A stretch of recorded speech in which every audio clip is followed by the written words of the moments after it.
Good morning, everyone. So the last part of this course will be basically on fading channels, and that is what we started to discuss in the previous class. So in the previous class, I just gave a very high-level introduction to some concepts in wireless communication, particular fading, the reasons for fading, and how different types of fading can cause can result in different channel models, right? So basically, we saw that fading channels can be categorized based on two parameters. One is the coherence time, and the other is uh, so we saw in terms of the coherence time and also in terms of the delay spread. So in terms of delay spread, the delay spread is small, then we say that the channel is flat fading, and in general this results in memoryless or almost memoryless channels. But if the delay spread is large, then the channel becomes frequency selective and it is a channel with memory. And as a result, we won't really be looking at these kinds of channels in this course. There are different other techniques used to study frequency selective channels.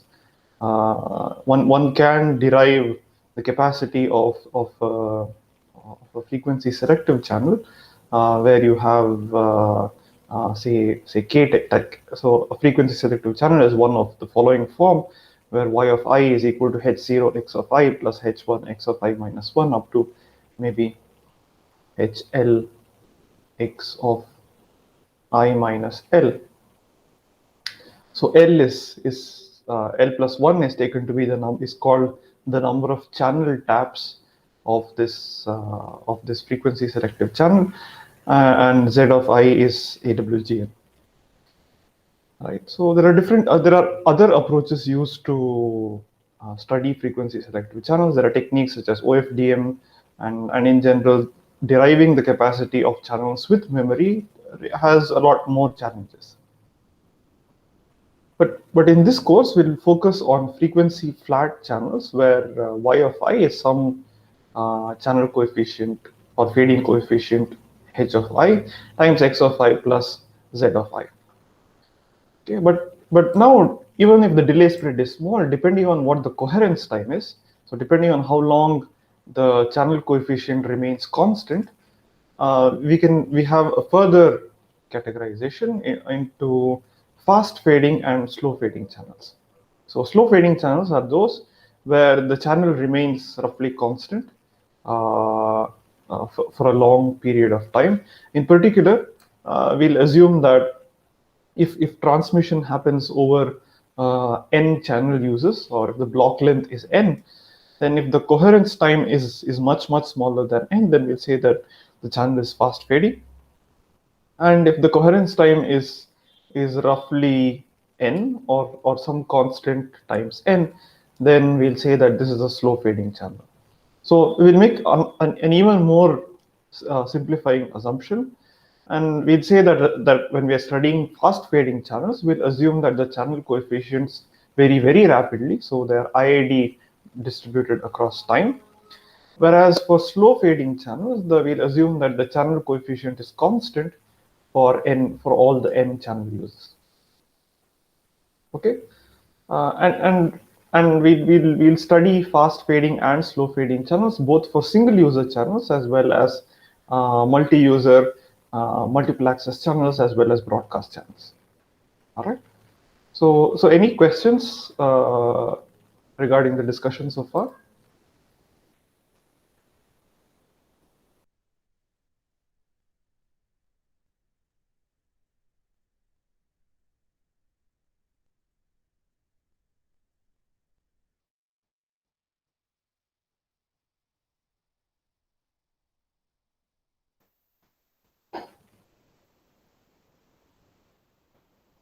Any questions so far? So as I mentioned, if you want to know more about wireless fading channels, a good reference is this. So Vishwanath and say, It's called Fundamentals of Wireless Communications. And it introduces the basic channel models. How do you model wireless channels, and what are the strategies used, how actual communication takes place, what kind of techniques are used, for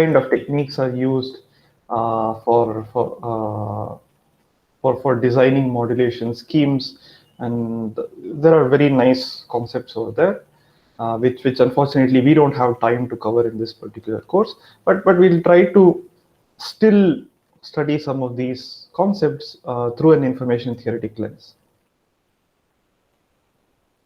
All right. Okay. So now let's look at another feature of fading channels, or how the model differs from the kind of models that we have studied so far. So far our model for the channel was the following. We have a message M which needs to be which a sender has. So this is just the point-to-point channel. So you have a message M, maybe it has it consists of L bits, and you want to communicate this through some discrete memoryless channel py given x. If it's a if the input and output alphabets are finite, or if these are continuous alphabets, then then we typically describe this in terms of the probability, the conditional probability density function of y given x. So we always assume that the channel is memoryless, as we will continue to do so. So if you give any input of length n, any sequence of length n as the input to the channel, the output of the channel is a random sequence yn, which is distributed according to py given x if the input and output alphabets are finite, and fy given x, or it has pdf fy given x if the output alphabet is continuous. Right, so the message of length n is of length L is encoded to a code word of length n, and that is transmitted across the channel. So typically n is larger than L.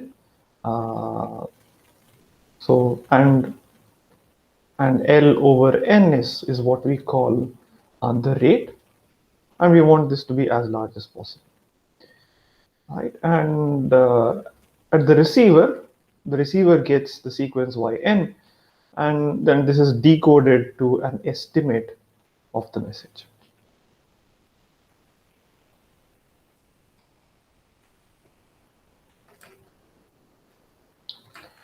Right, so here our assumption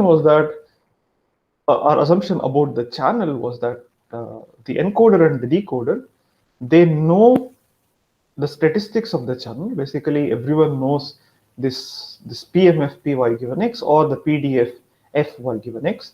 So for example, if the channel is Gaussian, then you know that it is Gaussian, and the channel is Gaussian, and the mean and the variance. So typically we assume that the mean is 0 and the variance is sigma square. So both the encoder and the decoder typically know sigma square, but nothing else about the channel is known. Right. So when it comes to fading channels, we can make the same kind of assumption. We can assume that we know nothing about the channel except the statistics. So the model for a fading channel that we will use is the following. So y of I is equal to, let's say, g of I, where g is the channel coefficient, x of I, where x of I is the symbol transmitted in the ith channel use, plus z of I. All right, so we can just look at this particular channel where we assume that g of I is IID. So if it's a fast fading channel, then we assume that this is IID distributed according to some density function fg. So sometimes you assume that this is Gaussian. Sometimes you can have other assumptions as well. And z of I we assume is IID, Gaussian with mean 0 and variance sigma square. All right. So for this, we already know what the capacity is. The capacity is, so if it's a fast fading channel, then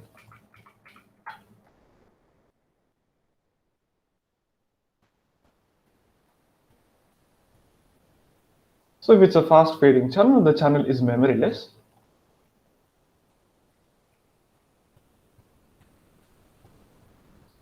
Right? Because in every channel use, both G of I and Z of I are varying, and they're varying independently. Right? So the channel is memoryless, and we know that the capacity of this channel is just the maximum overall fx, input distributions fx, the mutual information between x and y. We know what the statistics are, and therefore we can compute the capacity and then design a code book which operates at a rate close to the capacity.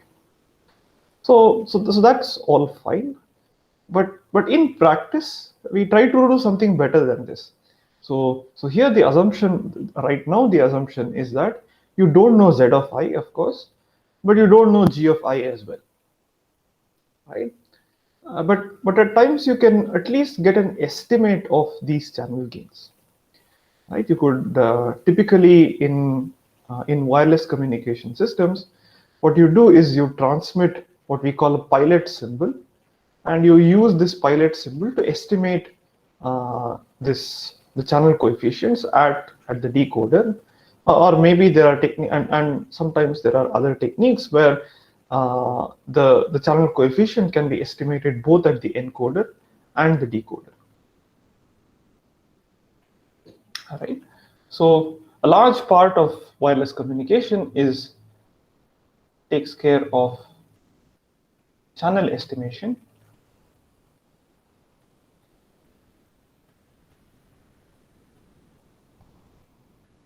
All right, where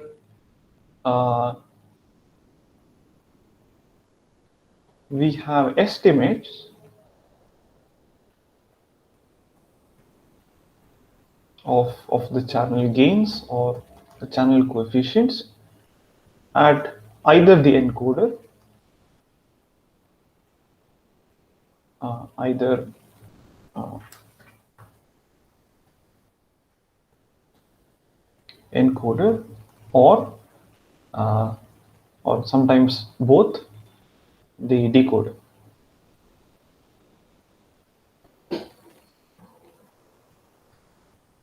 All right, and this is what makes this problem more interesting, right? And as a result, the channel model is now a little different, right? So we can assume that this channel, so so this channel estimation throws up an interesting new problem, because now you know something additional about what the channel is, right? So earlier all you knew were the statistics of the channel, but now you know part of the corruptions that occur in the channel. So you know G of I in addition to the just FG, or that G is Gaussian, right? And that drastically changes things, right? So this channel estimation, depending on how your system is set up, you may have estimates at either the decoder, encoder, or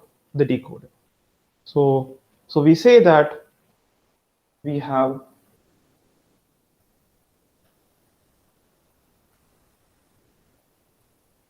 channel state information.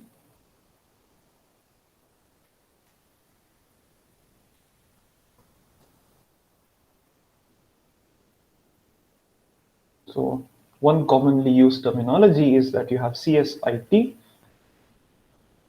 at the transmitter.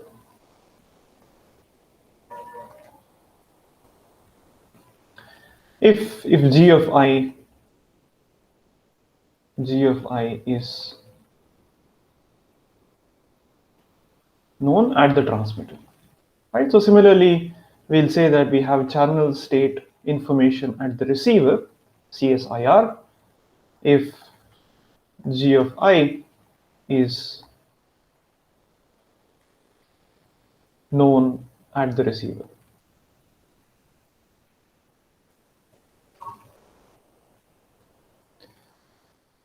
All right. So typically, for example, if you look at modern cellular communication systems, uh, so sometimes you have dedicated channels, so dedicated frequencies, over which dedicated whatever time frequency slots where these pilot symbols are transmitted. These are essentially sort of dummy symbols which are known both to the transmitter and receiver. These are decided beforehand, and now since so essentially you have, let's say, xp of I.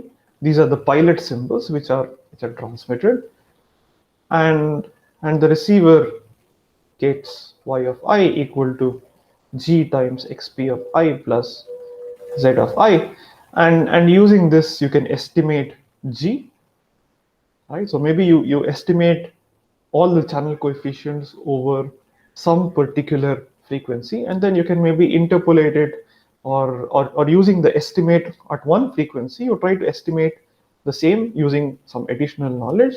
You try to estimate along the on the frequencies over which you're actually transmitting the data, right? So there are again different strategies used for estimating G of I. We won't really care about how G of I is known either at the transmitter or the receiver, but at least for the purpose of this discussion, we'll say that we have full CSIT, or we have CSIT at the transmitter if G of I is known perfectly at the transmitter, and we have CSIR, or we have state information at the receiver if G of I is known exactly at the receiver. It's not just an approximation, so we will assume that it is known exactly at the receiver,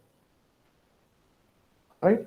But of course, in practice, note that in practice you don't know these G of I's exactly at the transmitter or the receiver. At best, you have some estimate, and therefore the capacity or the best rates or the best strategies you can use are going to be worse than what we'll derive over here. But this is a good enough assumption. So if you have a decent enough estimate, then the performance is going to be roughly the same as what we will study now. Okay, so there are, of course, so now there are sort of three different cases. You have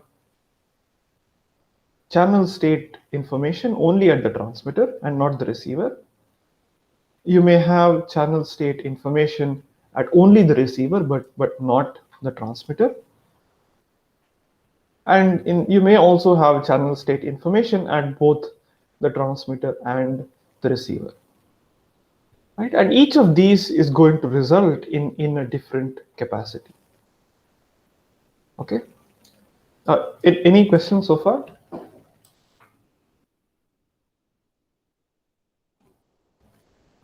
Sir, could you just repeat about this channel state information? Yes. 1 second. Sorry, Girish, I didn't hear what you said. Could you please repeat? Sir, I was just asking, like, could you just repeat this channel? I mean, repeat this channel state information part, sir? All right. So we'll say that these channel coefficients. So okay. So let's look at the channel itself. So the channel, our channel model is y of I equal to g of I times x of I plus z of I. Okay, so there are two random variables over here. Apart from the transmitted symbols and the received symbols, there are two uh, random variables over here. One which we call the noise component, right, which we assume is going to be Gaussian, and the other which is the channel coefficient. And I'm going to use a special term for this. I'm going to call this the state. बाद में यार क्या क्या हो गया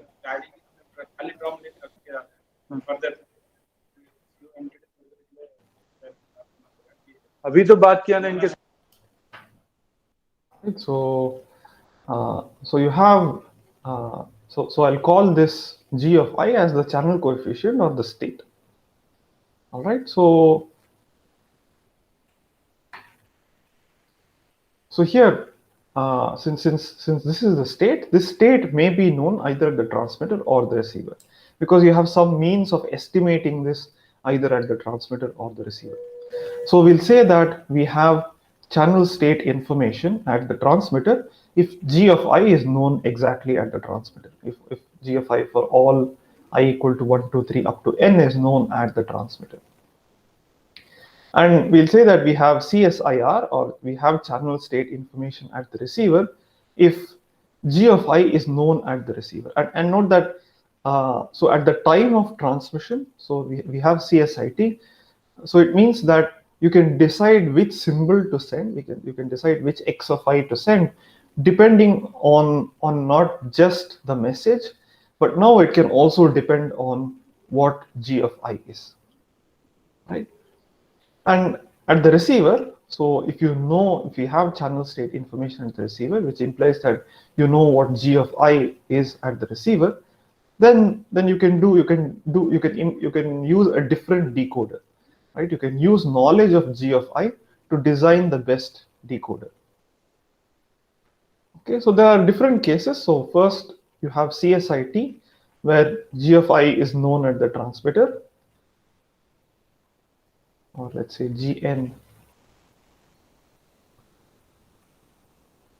known at the transmitter, CSIR, Gn, all the channel coefficients are known at the receiver, and you have channel state information both at the transmitter and the receiver if Gn is known to both the transmitter and the receiver. So in the first case, Gn is not known at the receiver, but maybe not at the receiver. We have channel state information only at the receiver if this is not known at the transmitter. And I say that we have channel state information both at the transmitter and the receiver if the channel coefficients are known at the transmitter and the receiver. Right? So if you have this additional information about Gn, then you could potentially design a better encoder and a better decoder which makes use of this information, which makes use of Gn. Is that clear? Are there any questions? Yes, sir. All right.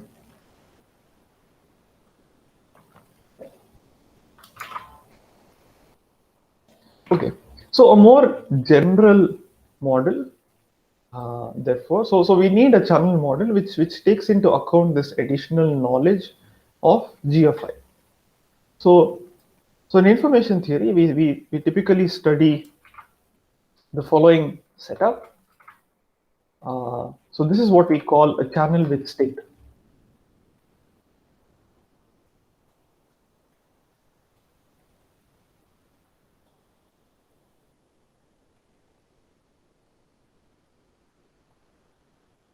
Right? And so in other words, you have another quantity which let's say we'll call Sn, which is what we call the state vector.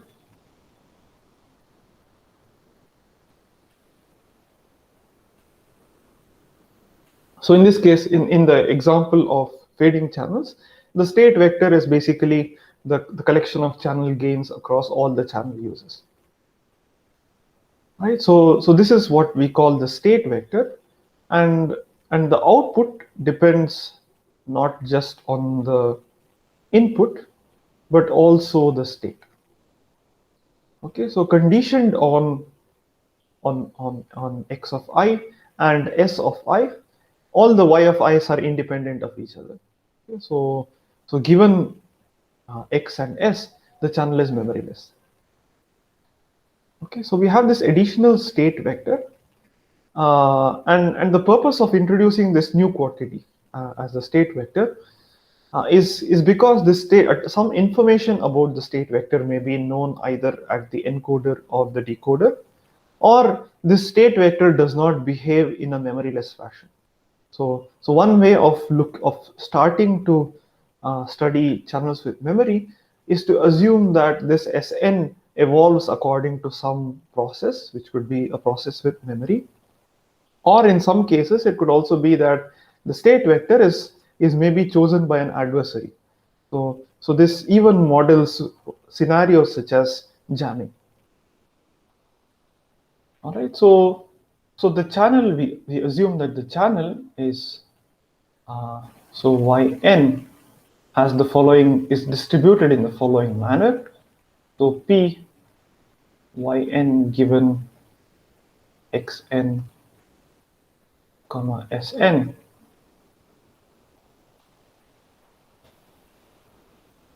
comma sn is the product I going from 1 through n of py given x comma s of y of I given x of I and s of I.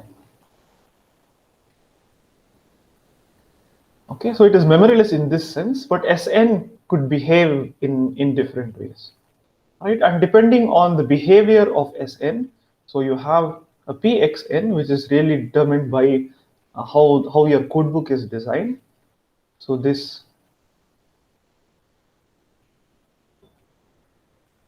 depends on the codebook, or basically depends on the encoder.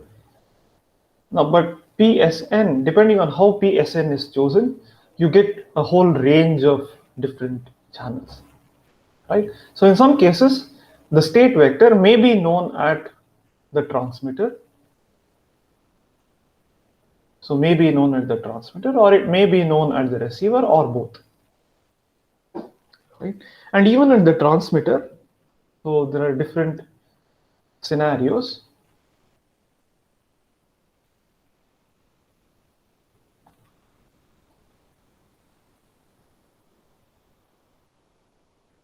Knowledge of Sn. So Sn could be known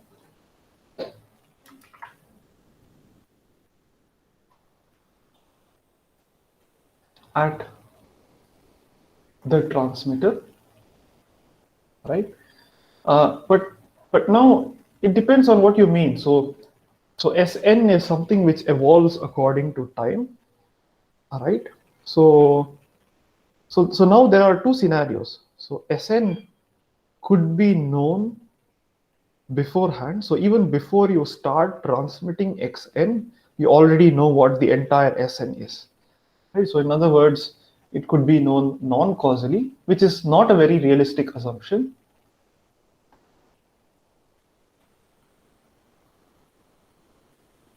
Particularly if Sn is assumed to be an IID sequence, then it's not reasonable to assume that you know Sn even before you transmit, right? So it's not realistic.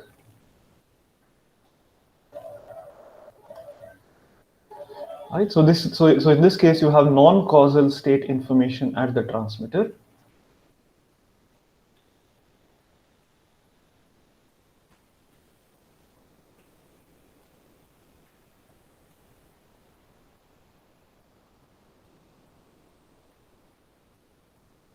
At the transmitter or the encoder.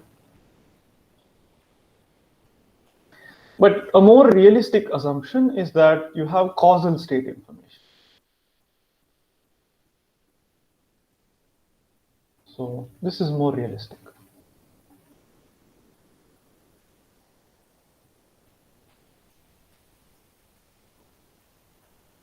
Right, so we'll say that we have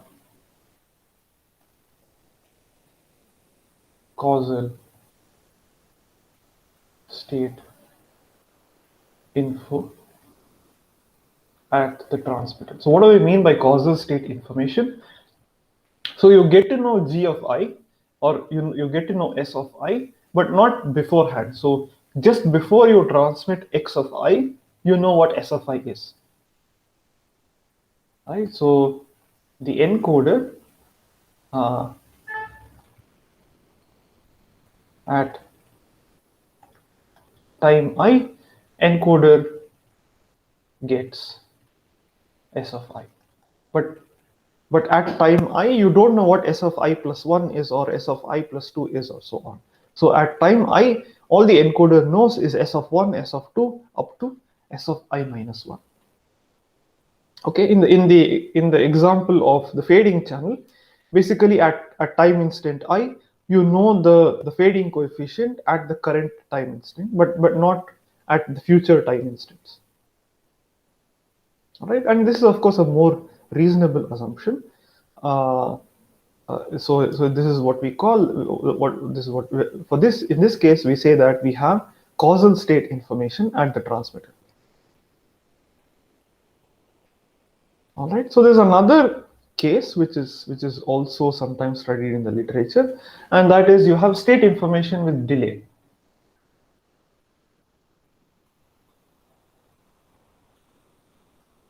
Right, so you don't know what the current s of I is, uh, but you only have access to, let's say, s of I minus 1. So at time instant I,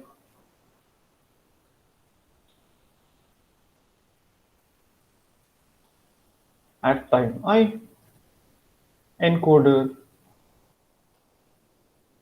knows only s of I minus delta for some parameter delta, okay, which we call the delay.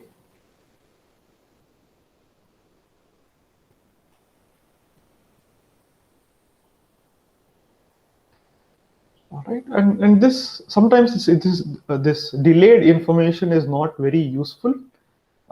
In some cases, it is useful and it can improve capacity.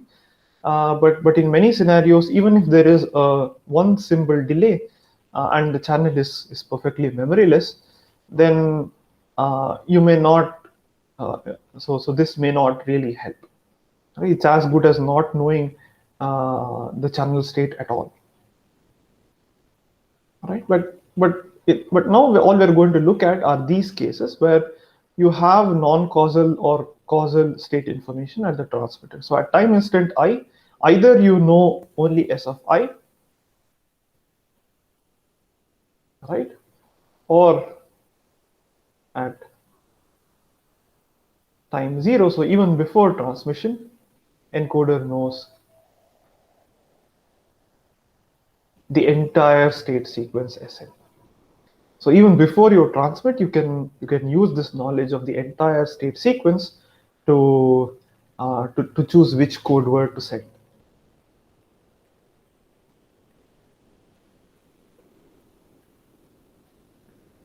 All right.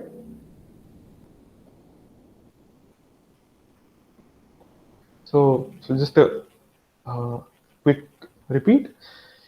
So the channel now depends not, so the output of the channel is something which is random. It's yn, but now it depends not only on xn but also on sn. All right. So in the example of the fading channel, you can take Sn to be Gn. And this Sn may sometimes be known at the encoder or the decoder or both. At the encoder, you could either have this full state information non-causally. Before transmission, you know the entire state sequence, or you could know it causally, which is more realistic. That is, at time instant I, you only get the state of the current time instant. All right. And similarly at the decoder it doesn't really matter uh, because you can always wait before decoding. So at the decoder you could know Sn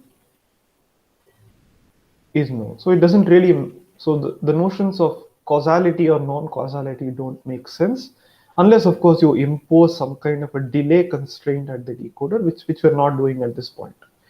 Uh, so Sn is known completely,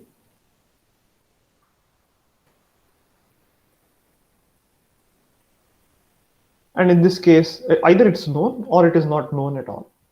Right? So if it is known, then we'll say that we have state information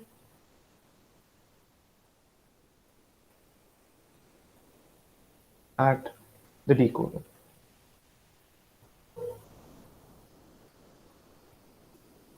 All right.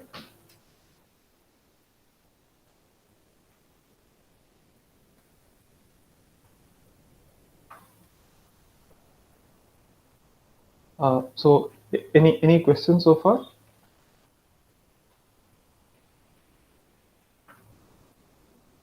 Sir, Yes. one thing. Mhm. Sir, doesn't this introduction of state vector make that particular memory less to memory? So conditioned on the state, it is memoryless. So, like So this one is thing the is, so assumption, basically, right? So you have this conditional distribution Pyn given Xn and Sn, and this doesn't really depend on Psn, right? Uh, but of course, even in the discussions, we will assume that Sn is also IID, in which case it's purely memoryless. okay.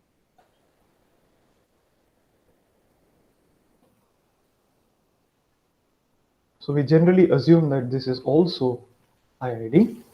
But even otherwise, this is all we are saying is that conditioned on Xn and Sn, uh, Yn is IID. It's independent.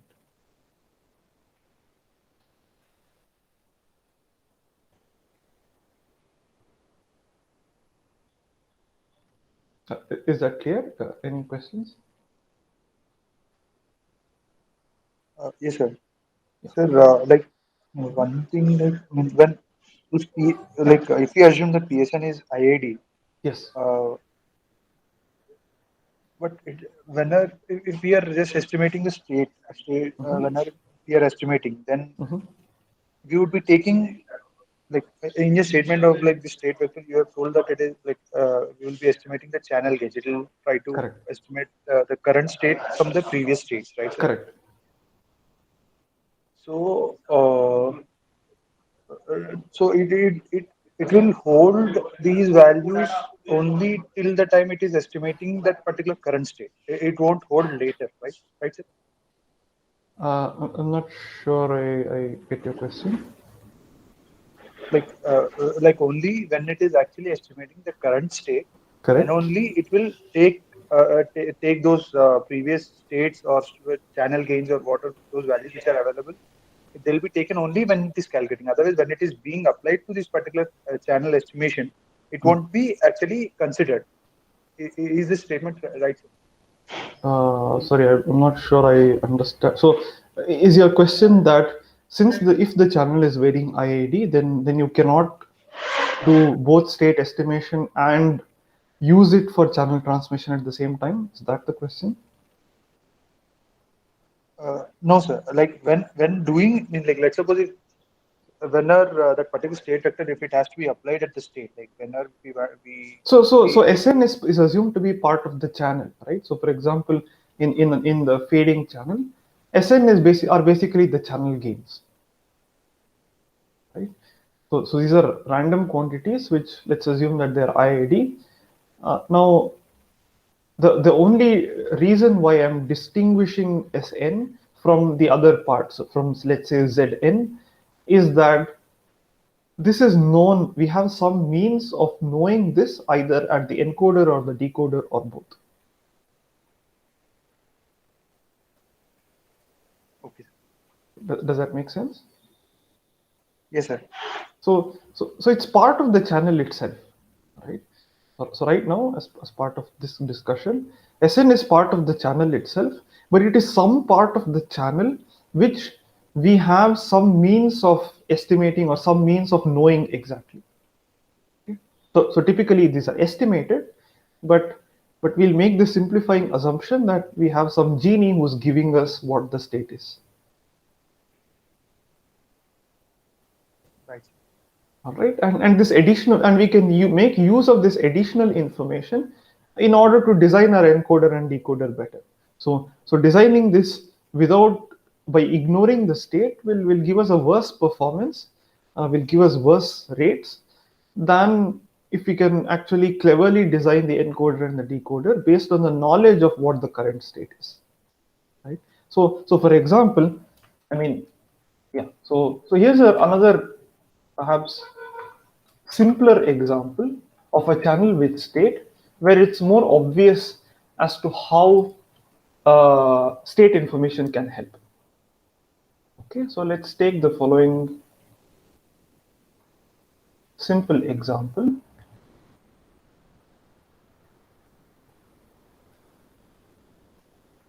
All right. Let's assume that the channel is the following. So yn is equal to xn plus zn plus sn. Okay, so yn is the received sequence and xn is what is transmitted. Let's assume that zn is noise, maybe it is IID Gaussian, and sn is another component of the noise, and maybe you have some way of estimating this component of the noise. Okay, let's not worry too much about how we are getting or how we are estimating Sn, but maybe it is part of the noise which comes from some particular instrument or from some particular device in the transmitter or the receiver, and we have some way of estimating what this Sn is. Okay, but that is why we'll treat this part of Sn. So this is completely unknown.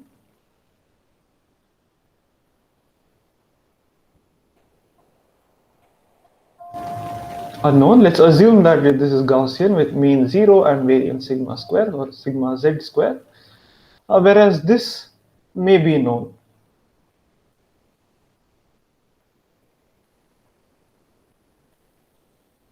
And this is Gaussian with mean 0 and variance sigma s square.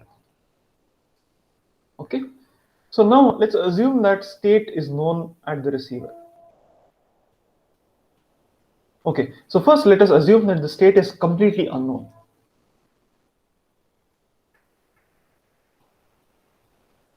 Okay, and we have an additional power constraint at the transmitter. Okay, we have a power constraint of P at the transmitter. So if the state is completely unknown, then basically what kind of a channel is this?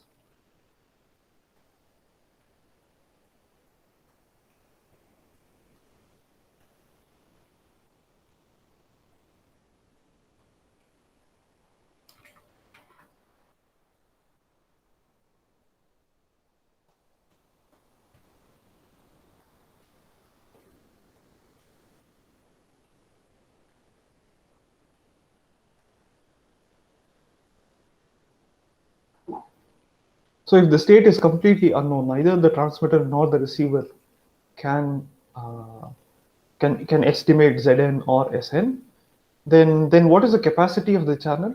Can someone tell me? Assuming it is unknown, then it will be maximum of the mutual information whatever is existing. No, I know, but we know that the capacity of an AWGN channel is half log 1 plus P over sigma square, right? So this is effectively an AWGN channel, right? So Zn and Sn are assumed to be Gaussian, IID. So what would be the capacity of this particular channel?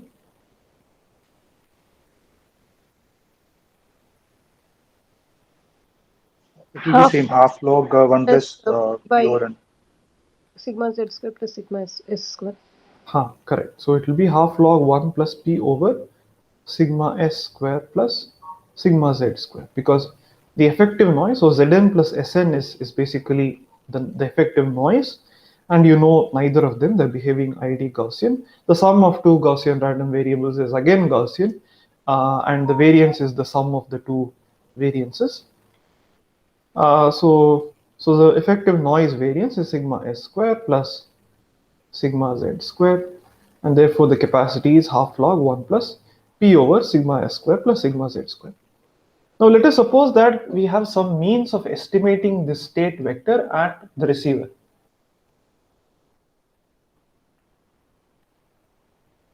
At the receiver, only at the receiver, not at the transmitter, or maybe both at the transmitter and the receiver, it doesn't matter. So in this case, what would happen? What could you do? What would the capacity be equal to?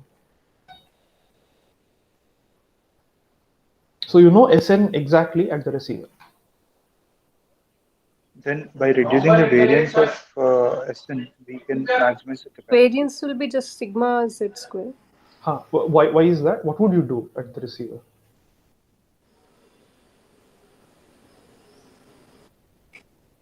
basically what would be your decoding strategy? We'll So we you get can remove yn. Yeah, the variance, right? We can remove it using SIC maybe. yeah. So you know Sn. So all you have to do is just subtract Sn from yn, right?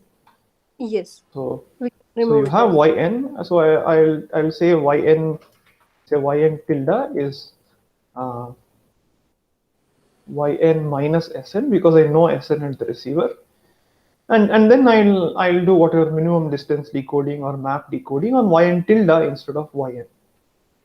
Right? So yn tilde is, so this is just xn plus zn. So it's an AWGN channel with power constraint p, and now the noise variance is just sigma z square.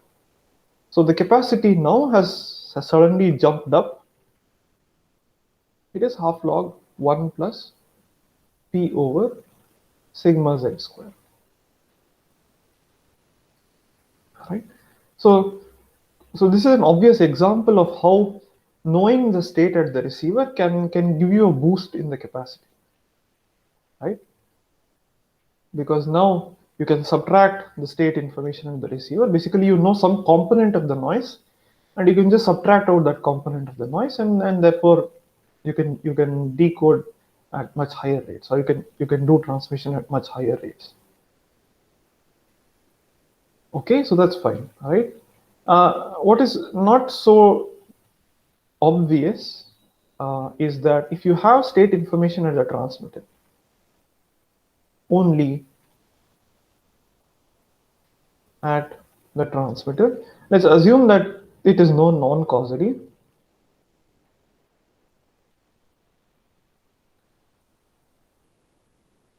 Right? Then what would you do?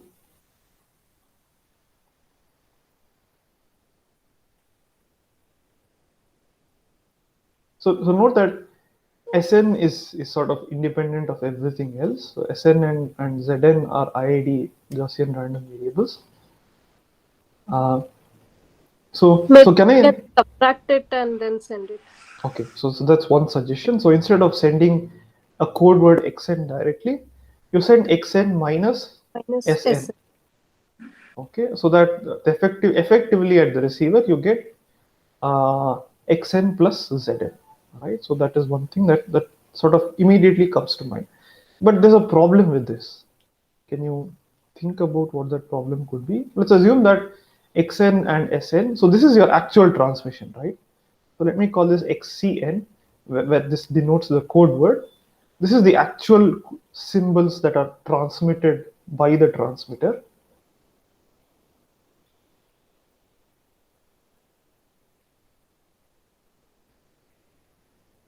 Right? This is the actual transmission. So that now yn is equal to xcn plus zn. But there's a slight problem with this. Can you think about what is happening?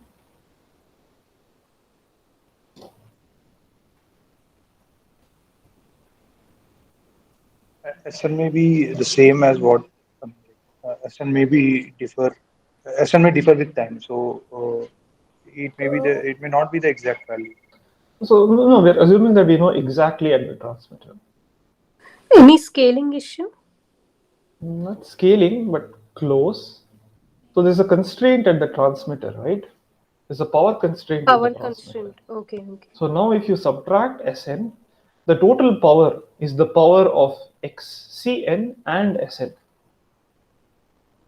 Right? So if you're choosing these independently, then the variance of whatever xi is variance of xc of I plus the variance of Si. So if you're transmitting xcn at power p and Sn has some power, has of course power sigma s square, then the total power you're now using is p plus sigma s square. So therefore you're violating the power constraint. All right. So this strategy does not really work. May violate the power constraint.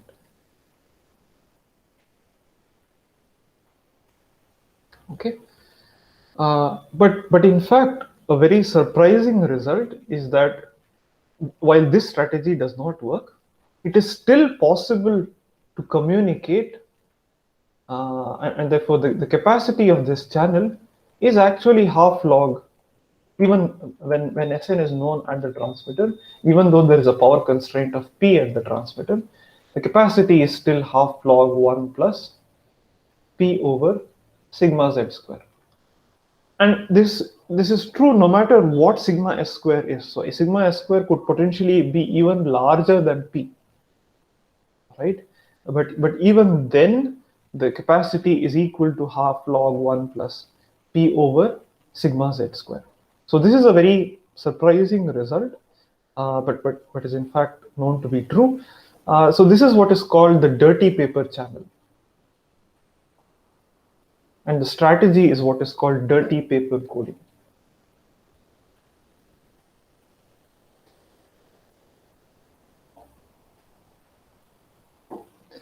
All right, so think of the following problem where you're given a sheet of paper and you have to write on the paper. The paper is dirty, right? So maybe what you write on the paper can't be seen exactly later. So maybe you're writing it, then you're making a note and then giving it to a friend. But since the paper is dirty, what you write cannot be clearly understood by your friend. All right, but when you're writing, you know exactly where the dirt is, right, and what kind of dirt is present. So and that corresponds to knowing the state information at the transmitter. So Sn is known at the transmitter. But note that when you write, you cannot apply. There's only a limit to how much pressure you can apply, and so how dark you can write, right? So in fact, there is a strategy where you can actually communicate at the same rate as though there were no Sn at all. So it's possible to write on dirty paper and communicate the same amount of information as you could if the paper were perfectly clean, right? And that is a very surprising result. And this strategy of dirty paper coding is in fact used in broadcast channels and interference channels. So wherein you know part of the information and a part of some code word, and you can use that in order to operate at a higher rate as though the other interfering code word was not known at all. Okay, so we'll come back to this at a slightly later point, but this is a very nice result, and that you can actually communicate as though there were no dirt at all, or as though there were no Sn at all. And not that this is known only at the transmitter. If it were known at the receiver, then you can just subtract it out. But even if it is known only at the transmitter, you can do better. Right? You can communicate as though there were no Sn at all.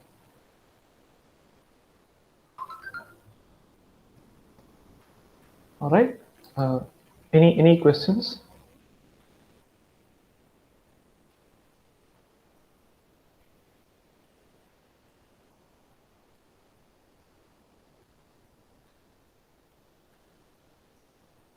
So, are we saying that we are coding the signal to be transmitted in such a way that the received signal will not see essence, sir?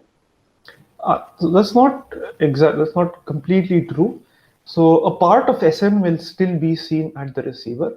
So the decoder that you use will still have to operate under the assumption that there is an Sn, but it turns out that the effects of Sn can be completely nullified in some sense. Oh, okay, Right. sir. Yes, sir. So note that the main constraint, so the main problem over here is that you have a power constraint. So if there were no power constraint, then you could just subtract out Sn and then transmit. There would be no issues at all, right? But on the other hand, you have Sn, so you have this power constraint, and subtracting out Sn would sort of violate the power constraint. So what you transmit is not exactly xn minus Sn, but some function of that in some sense. So you design your code book carefully and sort of orient it such that at the receiver you get uh, xn or xcn plus some component of Sn is removed out, and the remaining is still there. But at the decoder you can somehow design the decoder such that the problematic components of Sn are removed, and you can still decode as though there were no Sn. It's not the same old encoder and decoder that you used to use for the simple AWGN channel. You have to do something more sophisticated.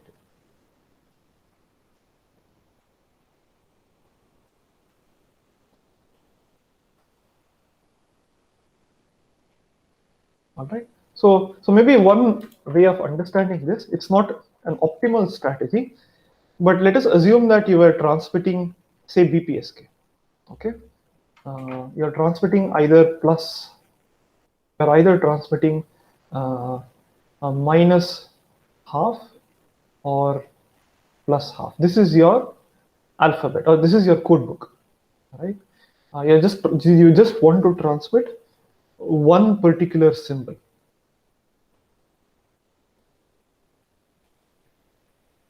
All right, and your constraint is that whatever you transmit has to be between minus half and plus half. Okay.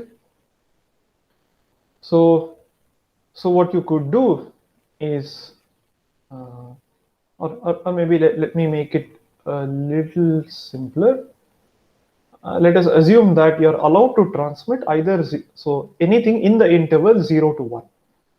Okay, and you want to transmit one bit of information reliably. Okay, so x should be in the interval 0 to 1. And the received symbol y is x plus maybe some Gaussian noise plus s. Okay, where s is known at the transmitter. Okay, and s could be very large, so no constraint on s, but s is known perfectly at the transmitter. So what does the transmitter do? Now, obviously, the transmitter cannot send x minus s because x minus s need not lie within 0 to 1. Right? So maybe s is very, very large. Right? Maybe s has variance 100. No problem. So what you instead transmit is x minus s mod 1. Right? So this is one thing that you could do. Okay, so you transmit x minus s mod 1. So maybe s is perhaps s is equal to let's say 3.4. Okay, so s is equal to 3.4. Maybe you want to transmit x equal to 0. Right, so x minus s mod 1 would be minus 3.4 mod 1. 3.4 mod 1. What is this equal to?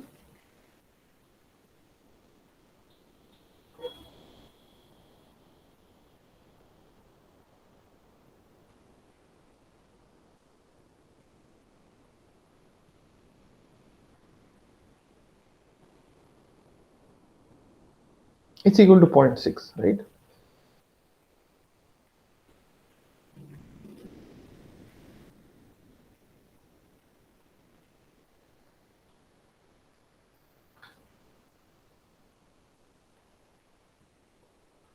Right, so you transmit minus 3.4 mod 1, which is 0.6, right? So therefore the actual transmission is 0.6. So this is x. All right, so, or maybe let me call this x bar equal to 0. So the actual transmission is x. So the symbol to be transmitted is 0, but then what is actually sent across the channel is 0.6, and this still lies in the interval 0 to 1. But what does the receiver get? The receiver gets y equal to x plus z plus s, x plus z plus s, which is 0.6 plus z. Let's assume that the noise z is something which is very small, plus 3.4, which is 4 plus z. All right. So now what does the decoder do? It doesn't directly decode to the closest symbol. It computes y mod 1. Okay. So maybe z is something very, very small. Maybe z is 0.01 or something. So y is 4.01. 4.01 mod 1, which is just 0.01. Correct. So this way, by using this sort of little trick, we now reduce the component of noise. So it's as though s were not present at all, right? Because since I'm doing x plus x minus s mod 1 and then taking another mod 1 at the receiver, effectively the contribution due to s has been completely removed.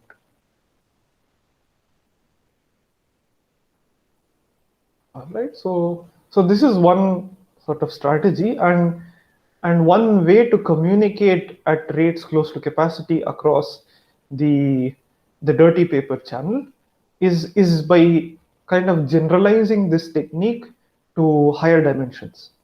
So in this case, I did mod 1, whereas in higher dimensions, you need to take modulo something else, a much more complicated object.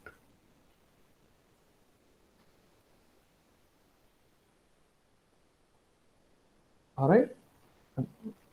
Does that make sense? Yes, sir.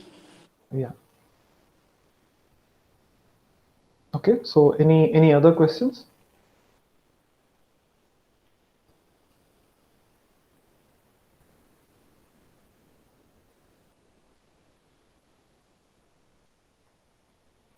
Okay. No. So if there are no further questions, then let's stop at this point. So we'll continue in the next class, where we'll see what the capacity of a general channel with state is and how we can use it to derive the capacity of a fading channel. Right. So see you all next week.